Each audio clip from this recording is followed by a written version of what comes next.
नमस्कार मित्रांनो, आज आमच्या इकडला सोमवारचा बाजार होता. त्या बाजारात गेली ती मी. तर पोरगा म्हणत होतं झिंगे बोंबलं घेऊन ये, झिंगे बोंबलं घेऊन ये. तर मग त्याला लय आवडत तर घेऊन आली. ते म्हणते मला आवडत तर मग मी घेऊन येतं. मग घेऊन आली. मी तुम्हाला दाखवते. 200 रुपयाचे इतके महाग आहे बोंबलं. 200 रुपयाचे दिलेत आणि 100 रुपयाचे झिंगे दिलेत.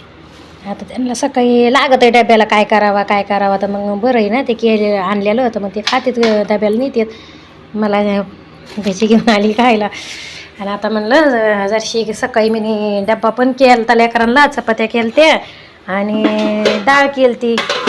तर म्हणलं आता जरशी बोंबलाची चटणी पण करते. तर तुम्हाला दाखवते. इथं थोलते मी मिरच्या भाजायला. जरसा लसूण आणि 2-3 मिरच्या घेतल्यात मी. आणि इकडं बोंबलं घेतलेत. आता बोंबलाची चटणी करते जरशी तोंडी लावायला. मग जेवून घेते. मिरच्या भाजून घेतल्यात आणि आता बोंबलं भाजून घेते चटणीसाठी. जर असे भाजून घेतले ना तर वैसपणाने लागत, त्याचा छान लागत येत मग ती चटणी. 2 टमाटे पण भाजून घेते त्याच्यात टाकायला.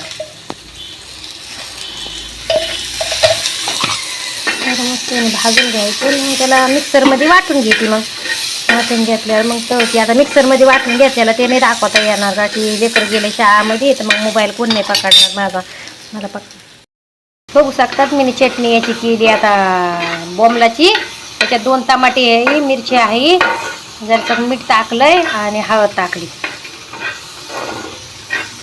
टाकताना मला टाईमच नाही भेटला टाकताना हे करायला, व्हिडिओ काढायला. म्हणून आता डायरेक्ट चटणीत दाखवते तुम्हाला.